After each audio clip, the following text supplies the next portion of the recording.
Quels sont les principes de ce royaume? La conférence nous a aidés. Qui sont les citoyens de ce royaume? La conférence nous a aidés à savoir.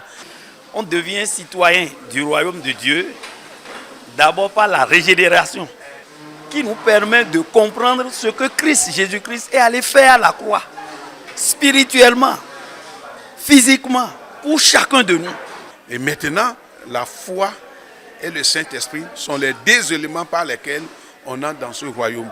Le royaume de Dieu est un système dans lequel Dieu nous met.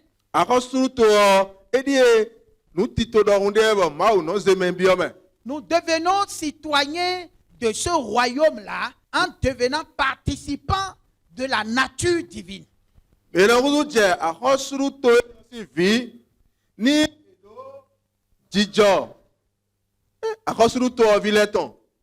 Dans 2 Pierre chapitre 1 verset 4, il est dit que nous sommes devenus participants de la nature divine. Et pour devenir participant, on a besoin de deux choses. Et ces deux choses, c'est Dieu qui les donne. Pour faire de nous participants de la nature divine. La première chose que Dieu nous donne, c'est la foi. Et la deuxième chose, c'est le Saint-Esprit. Et c'est Dieu qui donne la foi, c'est Dieu qui donne le Saint-Esprit. Mais il les donne à qui? Il les donne à ceux qui ont compris et accepté l'œuvre de la rédemption opérée par Jésus-Christ. Maintenant,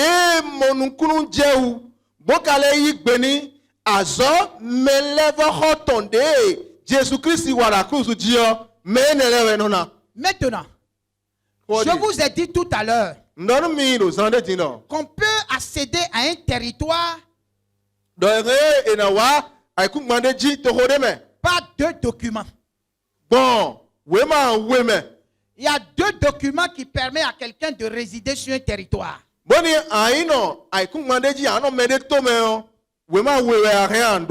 y a le document qu'on appelle le visa. Qui est un document de séjour. Ça te permet de faire ton entrée dans un territoire et de résider dans ce territoire. Il y a un autre document qui est un document d'identité ou de nationalité. Ce document aussi te permet de résider dans un territoire. Alors donc, dans le royaume de Dieu, Jésus a dit qu'on peut comparer ça à un pêcheur qui a lancé son filet. Et que dans ce filet-là, il y a des poissons. Et en même temps, il y a beaucoup d'autres choses très inutiles dont le pêcheur n'a pas besoin. Et quand il envoie son filet, il renverse, il trie les poissons dont il a besoin. Et le reste là, il jette ça parce qu'il n'en a pas besoin. Cependant, tous sont rentrés dans quoi?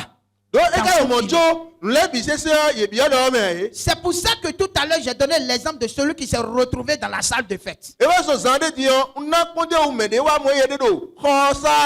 Comment il a reçu l'information qu'en ce moment-là, il y avait une fête de noces qui s'organisait? Certainement quelqu'un lui a dit ça. Mais celui qui lui a donné l'information n'était pas mandaté pour lui donner l'information. Et parce qu'il n'était pas mandaté, il ne comprenait pas tous les aléas de l'information. Et du coup, la personne est venue sur les lieux par la mauvaise personne. Quand on vient dans un territoire par une mauvaise personne, eh bien, on n'a pas tous les éléments nécessaires pour exploiter le territoire. Il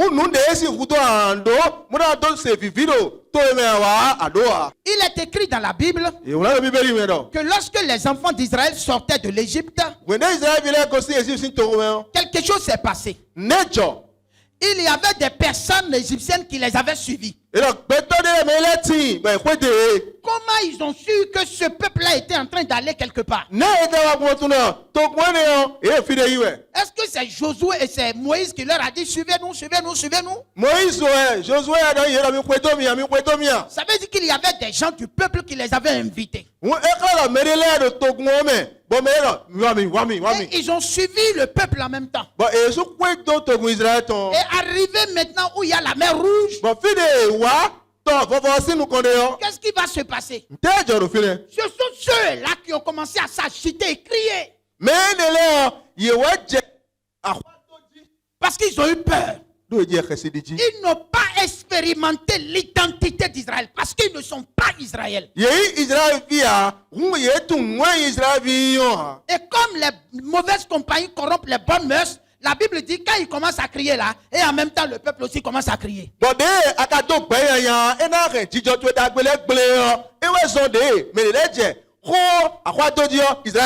la sortie des enfants d'Israël, qu'est-ce qui les concerne dedans? Rien ne les concerne dedans. Cependant, ils ont suivi le peuple. La Bible dit que tout cela s'était passé pour nous donner d'instructions aujourd'hui. Mais malheureusement, eux, ils se sont mêlés avec le peuple de Dieu pour sortir. Et quand la manne tarde à descendre, ce sont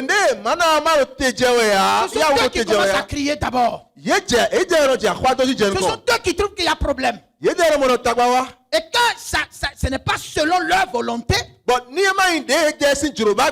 ils commencent à révolter tout le monde. Et tout le monde se révoltait contre Moïse. Parce que jamais ils n'ont expérimenté une rencontre personnelle avec le Dieu d'Israël. Et qu'est-ce qui va se passer? On va lire un texte. C'est des personnes qui après prennent une position d'influence. Et ils prennent une position d'influence. Une position d'influence.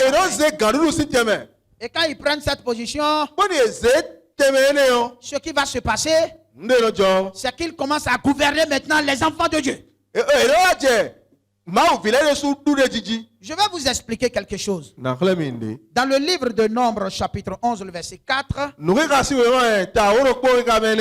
Et d'abord, nous lisons Exode d'abord. Lisons Exode. Exode 12, verset 38. Exode 12, oui. Exode 12, verset 38. Oui. Une multitude de gens de toute espèce montèrent avec eux. Une multitude de gens de toute espèce montèrent avec eux. Ils avaient aussi des troupeaux considérables de brebis et de bœufs. C'est des personnes qui avaient aussi des troupeaux considérables de brebis et de bœufs. Ils firent des gâteaux cuits sans levain avec la pâte qu'ils avaient emportée d'Égypte. Oui. Et qui n'était pas levée car ils avaient été chassés d'Égypte. Oui. Sans pouvoir tarder et sans prendre des provision avec eux. Merci. Va maintenant dans Nombre chapitre 11 verset 4. Le ramassis de gens qui se trouvait au milieu d'Israël fut saisi de convoitise. Le ramassis de gens, c'est-à-dire ces Égyptiens-là, qui les avaient suivis là, ce sont eux qui créent des problèmes au sein du peuple. Et même les enfants d'Israël recommencèrent à pleurer et dire, oui, qui nous donnera de la viande à manger? Alors, quand eux ils commencent en même temps, le peuple aussi commence en même temps.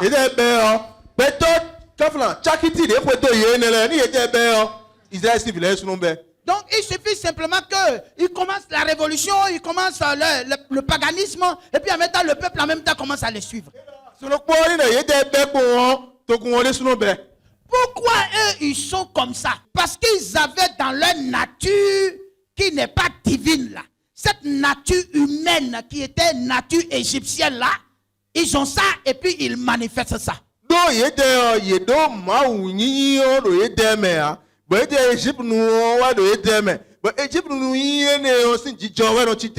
Et ce sont eux qui désorientaient le peuple de la voie de Dieu.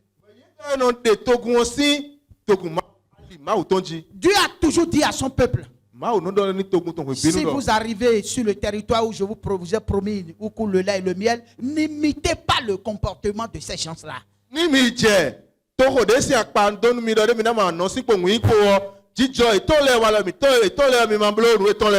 Quand ils sont sortis de Babylone là, le même scénario s'est produit. Sous la conduite de Néhémie, tout le peuple qui était allé en captivité était sorti. Et quand ils sont venus, Néhémie a compris que le fonctionnement de la chose de Dieu n'était pas ça. Donc il faut faire la part des choses. Faire la part des choses. Et la Bible dit, dans le livre de Néhémie, chapitre 7, ça, on va lire ça. Nous lisons d'abord le verset 5 et nous allons lire le verset 61 au verset 63. Mais lisons d'abord le verset 5.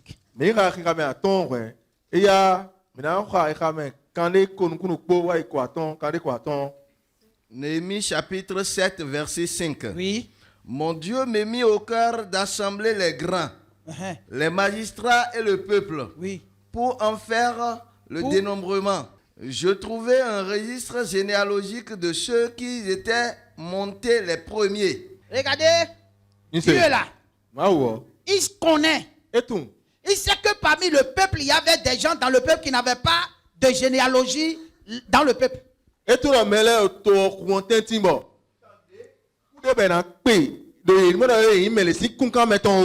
Donc ils n'ont pas de généalogie. Et si tu n'as pas de généalogie, c'est-à-dire quoi? Si on commence à fouiller ta vie chrétienne, ça ne tombe pas dans la vie chrétienne de Paul, de Pierre jusqu'à Jésus-Christ là-bas, ça veut dire que tu n'es pas chrétien.